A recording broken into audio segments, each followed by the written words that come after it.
ìjọba àpapọ̀ orílẹ̀-èdè wa nàìjíríà ni wọ́n ti fi òfin dè lílọ bíbọ̀ ọ̀kadà alùpùpù àti kẹ̀kẹ́ ẹlẹ́sẹ̀ mẹ́ta lójú òpópónà márosẹ̀ ńlá ní èyí tí ìjọba tí wọ́n ṣẹ̀ ń kọ́ lọ lọ́wọ́ báyìí, èyí tí í ṣe ojú ọ̀nà èkó sílùú Calabar, Lagos to Calabar Coastal Highway. Gẹ́gẹ́ bí ọ̀rọ̀ náà àti òfin ọ̀hún ti jáde lọ́jọ́ àìkú ọ̀sẹ̀ èyí tí a wà nínú rẹ̀ yìí látọwọ́ ọ̀gá àgbà kan èyí tó ń rí sí ìdáàbòbò àti lílọ bíbọ̀ ọkọ̀ ní ojú òpópónà ní orílẹ̀-èdè wa nàìjíríà ẹ̀ka ti ìpínlẹ̀ èkó, èyí ọ̀gbẹ́ni olúfẹ́mi dáre. Nínú ọ̀rọ̀ rẹ̀ èyí tó fi léde ṣe lálàyé wípé ó ti di èèwọ̀ fún àwọn tí ń wa kẹ̀kẹ́ ẹlẹ́sẹ̀ mẹ́ta àti alùpùpù tí ṣe ọ̀kadà.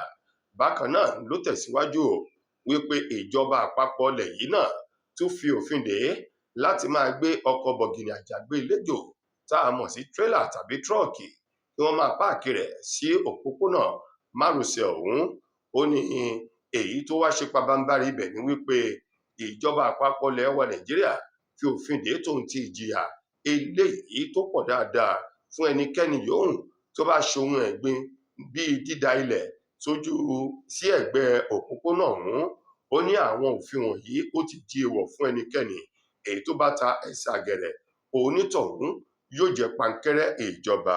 Olúfẹ́mi èyí tó sọ wípé gẹ́gẹ́ bí ọ̀rọ̀ àti ìgbésẹ̀ ìjọba àpapọ̀ yìí, èyí wá láti fi dáàbò bo ojú ọ̀nà ọ̀hún kó lè ní àlòpẹ́ tó ń ti àlògbó kọrin kése kó tó di wípé wọ́n bẹ̀rẹ̀ sí ní máa ṣe àtúnṣe lójú ọ̀nà náà.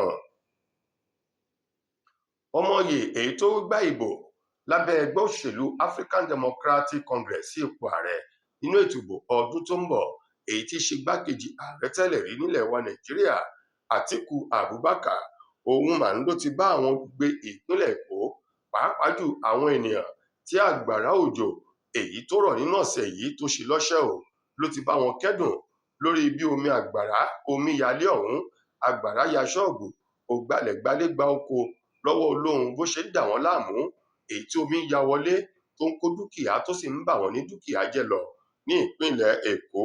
Nínú ọ̀rọ̀ èyí tí Àtíkù Abubakar fi léde lórí ìkànnì ayélujára rẹ̀ X rẹ̀ ní ọjọ́ ìṣẹ́gun ọ̀sẹ̀ yìí, sọ wípé ó jẹ́ ohun tó dunni ó sì bani lọ́kàn jẹ́ díẹ̀ pẹ̀lú láti máa rí àwọn olùgbé ìpínlẹ̀ èkó àti agbègbè rẹ̀ nínú alagbalúgbú omi àgbàrá nínú ilé lákìí ṣe odò, léyìí tó sì ti ṣe àkóbá fún ọ̀pọ̀lọpọ̀ àwọn olókoòwò kéékèèké olókoòwò ńlá tó fi mọ́ àwọn ọlọ́kọ̀ àti àwọn ènìyàn tí ń gbé láwọn agbègbè Lẹ́kí àti VGC lọ́hùn-ún.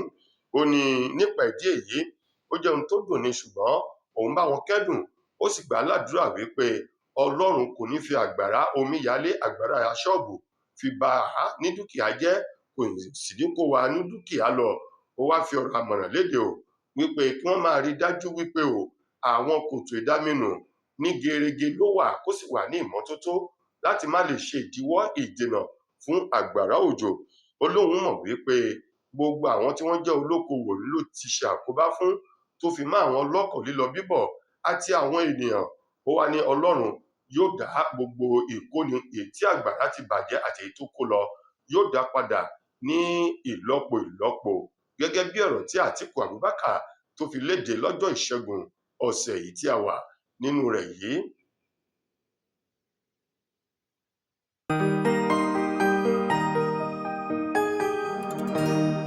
Ìròyìn Fẹ́lifẹ́li TV, àjààbálẹ̀ làwọn ìròyìn ti wà, máa wò lóòrèkóòrè.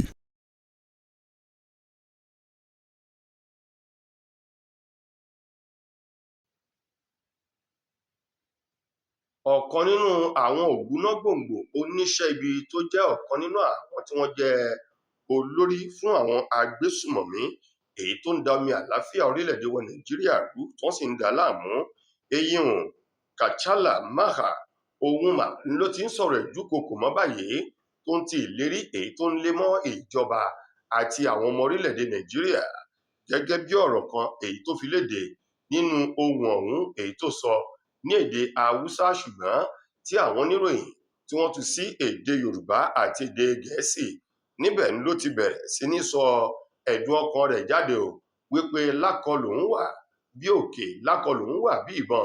Ó ní akọni èyí tó gbangba sùn lọ́yẹ́ lòun o, tóun ò sì bẹ̀rù ẹnikẹ́ni.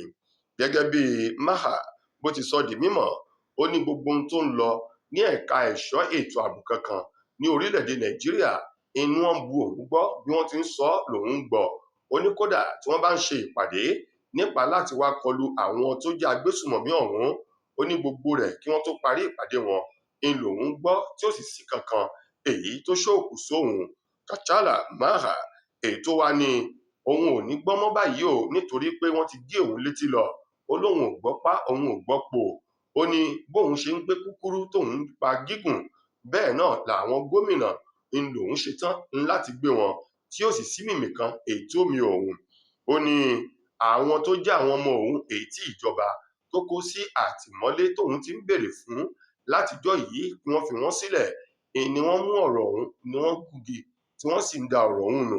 Ó wá ní nípa ìdí èyí, ó ní ẹni tó jẹ́ pé ó jẹ́ ọ̀kan nínú àwọn ọmọ òun tí wọ́n mú tóun béèrè fún tí ìjọba ò fi sílẹ̀ ló sún òun láti lọ ra irinṣẹ́ kún irinṣẹ́ o láti lè gbáradì dáadáa sí i láti kọlu àwọn tí wọ́n jẹ́ ẹ̀ṣọ́ aláàbò àti ìjọba. Ó wá ní yàtọ̀ sí pé òun lè jí àwọn gómìnà gbé, ó ní láti jí ààrẹ ilẹ̀ wa gbé, ó ní kò tó nǹkan kan, ó ní ìtì ọ̀gẹ̀dẹ̀ èyí tí ò tó nǹkan à ń yọ àdátì sí òun ló jẹ́ fún òun. Ó ní bóun bá ti ṣetán àti ààrẹ àti àwọn gómìnà tó fi mọ́ àwọn lọ́gàálọ́gàá ní òṣìṣẹ́ ìjọba lòun ṣetán láti jí wọn gbé tóun yóò sì kọlù wọn tí wọn yóò mọ̀ wípé nǹkan kọlù wọn, gẹ́gẹ́ bí ọ̀rọ̀ èyí tí Maha Kachala tó fi léde nínú ohun rẹ̀ èyí tí àwọn oníròyìn tí wọ́n gbé sínú ìròyìn. Ní àkótán nínú ìròyìn wa fún ti tòní, gbajúgbajà òṣèré sinimá àgbéléwò tí èdè Yorùbá ní àgbà ọ̀jẹ̀ ìránṣẹ́ Ọlọ́run Táíwò Adéṣínà tí gbogbo èèyàn mọ̀ sí Elégbèje Àdó, òun mà ló ti dágbére fáyé o ní òwúrọ̀ ọjọ́ Ìṣẹ́gun lẹ́yìn àìsàn ráńpẹ́ kan èyí tó ṣe gbajúgbajà náà lẹ́ni ọdún mẹ́rìndínláàádọ́rin 66 years.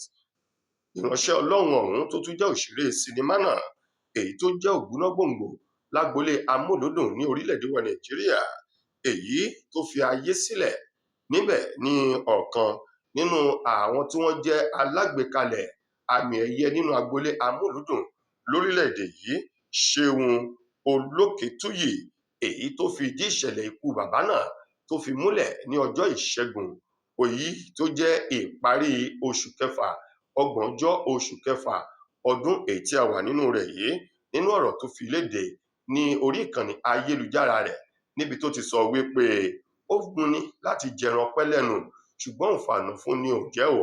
Ó ní bí oníkálukú bá ti dé ibùdókọ̀ rẹ̀ yóò sọ̀kalẹ̀ nínú ọkọ̀ ni nítorí pé awáyé wánájà kò sí awáyé má lọ, àdúrà ká pẹ́ láyé ni kó wà wá ń gbà o.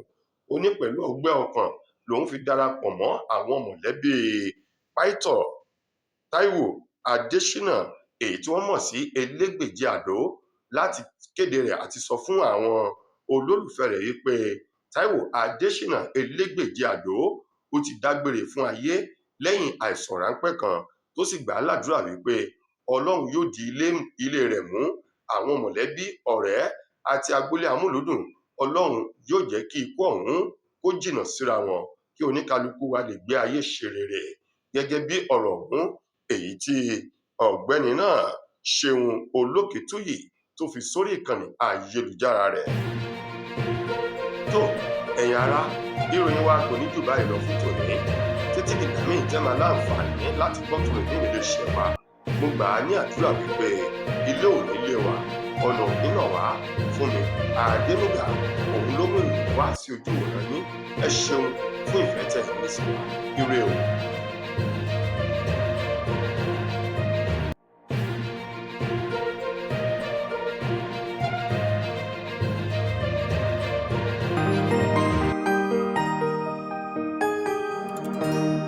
Ìròyìn Fẹ́lifẹ́li TV àjààbálẹ̀ làwọn ìròyìn ti wà, máa wò lóòrèkóòrè. mo kí gbogbo ojú tí wò mí ti ń gbọ́ mi jákèjádò orígun mẹ́rẹ̀ẹ̀rin àgbáyé. Orúkọ mi ni Ambassador Àkànfẹ́ Ìwò tí mo jẹ́ agbẹnusọ fún iléeṣẹ́ X2 Ultimate Herbal International Limited. Níléeṣẹ́ wa bí láti màmọ̀dájú nǹkan kan tí eléyìnbó ń pè ní health is wealth, ìlera lọ́rọ̀. Kì í ṣàfẹnujẹ́ nìkan tá a bá ń gbọ́ ọ̀nì sétí, torí gbogbo àwọn èèyàn ni wọ́n ń kojú àìsàn tí a pè ní ìfúnpá gíga. Ìdí nìyí tí iléeṣẹ́ X2 Ultimate Herbal fi ṣètò oògùn ìfúnpá gíga fún ní powder àti ní olómi. Kò tán síbẹ̀, oògùn ìtọ̀ ṣúgà ó wà ní iléeṣẹ́ X2 Ultimate Herbal International Limited ní powder àti ní olómi. Òun náà lẹ̀ ń wò yìí. Oògùn ọ̀pẹ́ ẹ̀yìn wà tí a ti ṣe lọ́jọ̀ fún ẹni tó bá ń kojú ọ̀pẹ́ ẹ̀yìn torí gẹ́gẹ́ bí ìṣòro. Iléeṣẹ́ wa níbí ní oògùn ẹ̀ tó lè bá wọn tán rẹ̀ lójú ọgbọ́n. Bákan náà, ogunlọ́gọ̀ àwọn èèyàn ni wọ́n jẹ́ oníbìísí tí wọ́n ti rora wọn pín wípé Ọlọ́run ò lè ṣe, ṣùgbọ́n tó jẹ́ pé àìsàn kan sómìíràn ní kọjú ọmọ bíbí wọn. Ó wà ní iléeṣẹ́ X2 Herbal International Limited fún ìwòsàn fún àwọn oníbìísí. Kò tó síbẹ̀ o, a ní ọ̀pọ̀lọpọ̀ oògùn tí a ṣe létò fún ẹni tó bá jẹ́ ẹni tó bá ní ikùn gbẹ̀ndù tó jẹ́ pé ọ̀rá ti pọ̀ jù lára ẹ̀. Ó máa bá wa burn fat, a pè ní X2 burn fat fún obìnrin àti fún ọkùnrin. Bákan náà, ní iléeṣẹ́ X2 Ultimate Herbal International Limited